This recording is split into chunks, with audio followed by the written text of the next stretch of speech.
২০ দাঁত ভেঙে দিতে উল্কার মতো ছুটে আসে এক উজ্জ্বল নক্ষত্র। আমরা ভারতকে দেখিয়ে দেব ইনশাআল্লাহ, এই পৃথিবীতে বাংলাদেশের সবচাইতে বড় দুশ্মন ভারত। সবচাইতে বড় দুশ্মন কে? ফ্যামিলিয়নের বাঁশিওয়ালার মতো মাওলানা দেলোয়ার হোসেন সাঈদী যখন ক খ করে সারা দেশের মানুষকে ভারতীয় ষড়যন্ত্রের ব্যাপারে ঐক্যবদ্ধ করছিলেন, তখনই পদে আগুন জ্বলে যায় আসিফ নজরুল আর তার আধ্যাত্মিক গুরু শাহরিয়ার কবিরের। আমি আল্লাহর নামে কসম করে বলছি, আল্লাহ তোমার জাতের কসম, তোমার ইজ্জতের কসম, তোমার সম্মানের কসম, 1971 সনের এক ফোঁটা পানি বা কাদা আমার গায়ে লাগে নাই। ভারতের বিরুদ্ধে গর্জে ওঠা সাঈদী ৮০-র দশক থেকে এদেশের মানুষকে ভারতীয় ষড়যন্ত্রের বিষয়ে সচেতন করতে থাকেন। গল্প কেচ্ছা কাহিনীর পরিবর্তে কোরআনে বিদ্যমান রাজনৈতিক এবং অর্থনৈতিক তফসিরের মধ্য দিয়ে নতুন ধারার কোরআনের মাহফিলের যাত্রা শুরু করেন আল্লামা দেলোয়ার হোসেন সাঈদী। বিড়ালের মতো ৫০০ বছর বেঁচে থাকার কোনো লাভ নাই, সিংহের মতো ১ ঘন্টা বাঁচতে চাই। দলমত নির্বিশেষে সকলের কাছে সাঈদী যখন সমানভাবে সমাদৃত হয়ে উঠতে থাকেন, তখন ১৯৮৯ সালে আসিফ নজরুল প্রথম ব্যক্তি যিনি তার পত্রিকার পৃষ্ঠা জুড়ে এক মিথ্যা সংবাদ ছাপান, যার শিরোনাম দেয়া হয় সাঈদী সমাচার, এক ধর্ম ব্যবসায়ীর উত্থান। বিশাল সেই সংবাদের কয়েকটি লাইন পড়লে আসিফ নজরুল কত বড় মাপের একজন মিথ্যুক, প্রতারক এবং হলুদ সাংবাদিক ছিলেন সেটার কিঞ্চিত প্রমাণ পেয়ে যাবেন।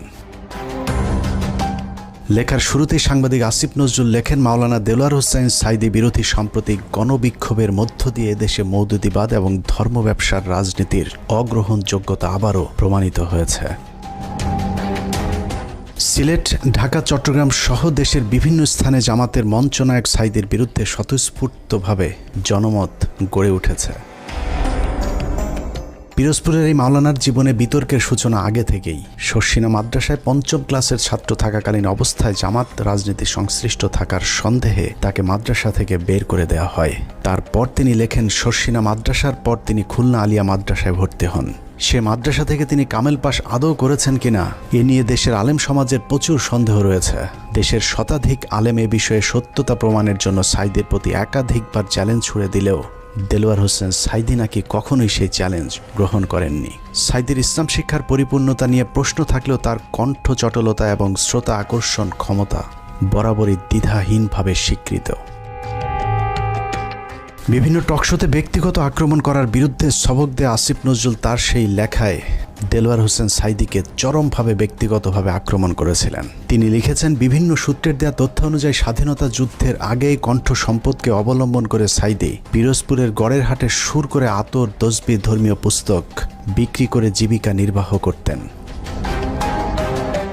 এরপর গুরুত্বপূর্ণ দুটি লাইন আছে, সেই লাইনগুলো আপনাদেরকে জানানোর আগে আসিফ নজরুল দেলোয়ার হোসেন সাঈদীকে নিয়ে সম্প্রতি একটি বক্তব্য দিয়েছেন, সেটা দেখে আসা যাক।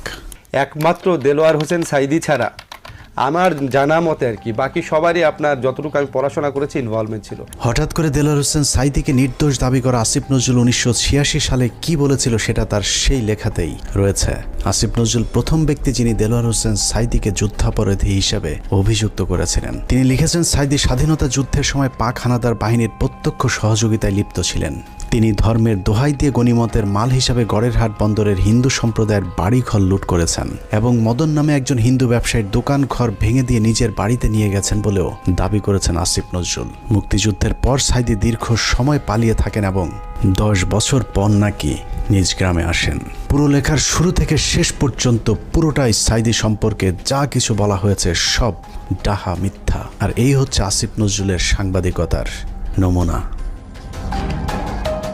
আসিফ নজরুল নিজের খোলস পাল্টানোর সময় মাঝে একবার এই লেখার ব্যাখ্যা দিয়েছিলেন, যেখানে তিনি বলেছিলেন শাহরিয়ার কবিরের দ্বারা প্রভাবিত হয়ে নাকি তিনি সাঈদী সম্পর্কে এসব লিখেছিলেন। কিন্তু এটা শুধু একটা চুরি কিংবা ছিনতাইয়ের ঘটনা নয়। এই লেখার মাধ্যমে দেলোয়ার হোসেন সাঈদীর বিরুদ্ধে যুদ্ধাপরাধের অভিযোগ উঠতে শুরু করে এবং তারই ফলশ্রুতিতে আওয়ামী লীগ সরকার দেলোয়ার হোসেন সাঈদীকে আটক করে এবং দীর্ঘ ১ যুগ জেলখানায় বন্দী থাকার পর শাহাদাত বরণ করেন দেশবরেণ্য এই আলেম।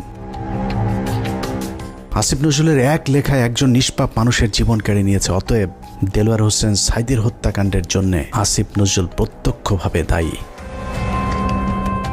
আসিফ নজরুল যে আগাগোড়া একজন চেতনাধারী লোক সেটা গণজাগরণ মঞ্চের সময়ও প্রমাণিত হয়েছে। আসিফ নজরুলের নাকের ডগায় গণজাগরণ মঞ্চের নামে বাংলাদেশের বিচার ব্যবস্থাকে গণধর্ষণ করা হলেও আসিফ নজরুল গণজাগরণ মঞ্চের ব্যাপারে একদম টু শব্দ পর্যন্ত করেননি। বস্তুত শাহবাগের গণজাগরণ মঞ্চ সেই আসিফ নজরুলদেরই ঘাতক দালাল নির্মূল কমিটির ফসল।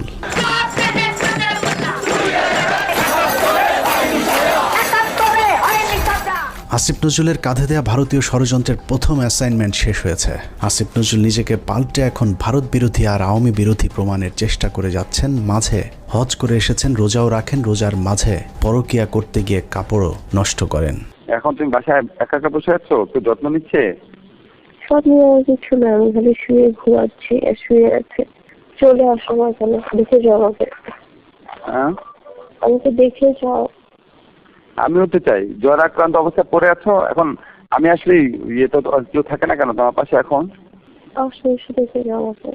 আসতে চাই। তোমাকে স্বপ্ন দেখতেছিলাম।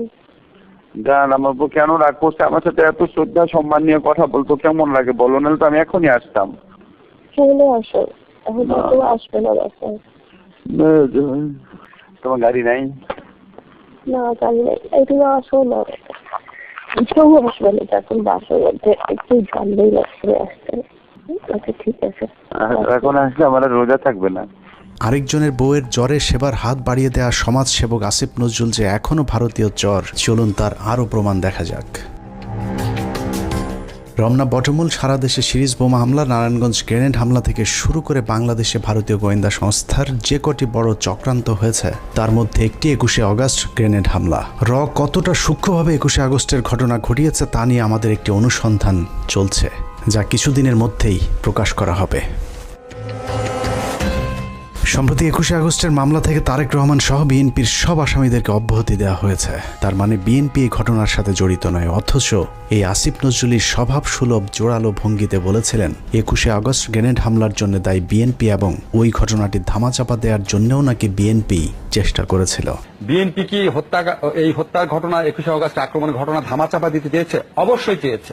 তারা জঘন্য রকম ভাবে ধামাচাপা দিতে চেয়েছে, হাস্যকর ভাবে ধামাচাপা দিতে চেয়েছে। এখন প্রশ্ন হলো আসিফ নজরুলের বক্তব্য কোনটা সঠিক? বিএনপি দোষী নাকি বিএনপি নির্দোষ?